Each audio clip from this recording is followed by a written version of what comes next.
Well, pleased to welcome in a special guest here at Flames TV Live, and it's Bayne Pettinger. He is a current NHL agent with CAA, as well as one of the co-founders of a brand new organization called Alphabet Sports Collective. It's an organization, not for profit, aimed at creating a more inclusive space inside the game of hockey, and we're pleased to talk a little bit about the origin of that and what the direction is moving forward. And welcome in, Bayne, and first of all, welcome back to Calgary virtually, I suppose. Spent a lot of time here. Yeah, I've been in the bowels of the Saddle Dome a lot, and having been a resident in Calgary for 12 years, and my time at Hockey Canada, so always happy to hop on with the Flames. I know a lot of the staff and players there, so it's thanks for having me.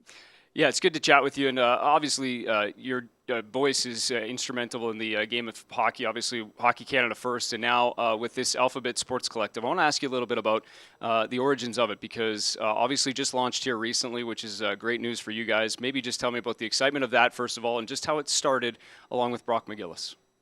Yeah, so Alphabet Sports Collective started really kind of holistically when my coming out story about 2.5 years ago.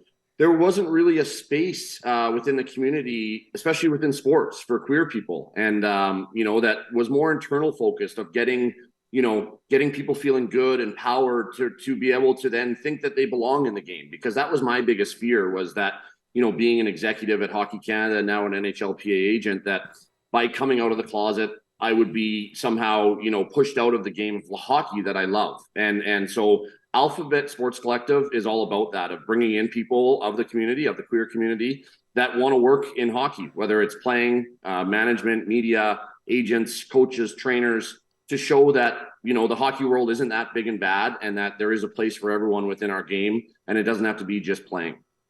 Well, and in looking at the launch, obviously we've seen some of the photos and some of the video coming out of it. Obviously, great support within the game as well. I mean, what does that mean in terms of the launch, the starting point?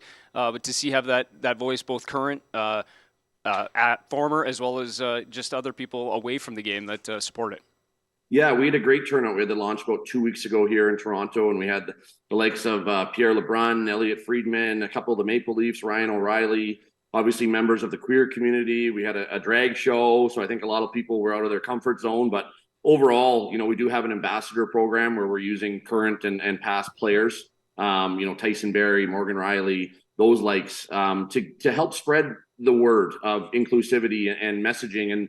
And really, I think what we're seeing these days is a misunderstanding, right? And the humanization factor. No one ties to it unless they know someone personally affected or, in the community. So what we're doing is putting ourselves out there, Brock and myself, to anyone that is struggling or doesn't think that hockey's for them, to be able to come on board and show that it is, and that, that the majority of people, are on board, and celebrate the differences, because I think that's what's good for the game, and that's what's good for humankind.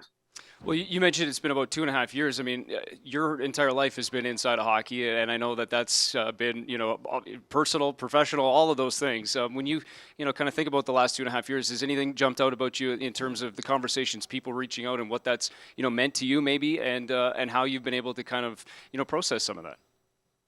Yeah, and that was my biggest fear in coming out, was that I wouldn't be accepted by my peers. The likes that I was traveling Team Canada with, the Sidney Crosbys, the Connor McDavids, and in fact, it's the exact opposite. They're like, that's fantastic, and I think hockey. We've seen the first player come out, or drafted player, I should say, in Luke Prokop in the Western League.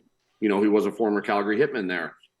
Luke's become a good friend of mine because he reached out when he saw my story. So it's all about community building and knowing that hockey can and frankly is accepting, and let's not let the outliers get the squeaky wheel there, because 95% of everyone is awesome, and I'm living proof of that through my story. And if I can help one kid or player, or someone that doesn't have to decide between their sexual orientation and leaving the game of hockey, then I think we've accomplished our goal with Alphabet Sports Collective.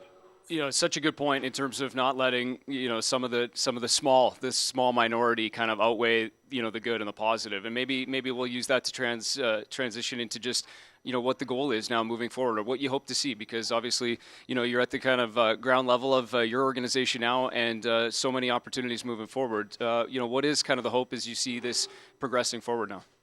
Yeah, we really want to, there's two phases: the external education and humanization, right? Which is getting in and speaking to teams and humanizing the issues, and and explaining our side of things, and how we feel that there can be a push out from the game and all of that. So that's part of it. But really with Alphabet, our main focus is focusing internally on the queer community to have, speaker series and have, empower these youth and adults that, want to be involved in the game in any capacity, but they don't think so because they're queer. So it's really getting those people feeling good and then mobilized to have seats on boards, to be on NHL team rosters on the media side or on the management side, to really get, the queer community feeling good about being in hockey. And that's our end goal with Alphabet.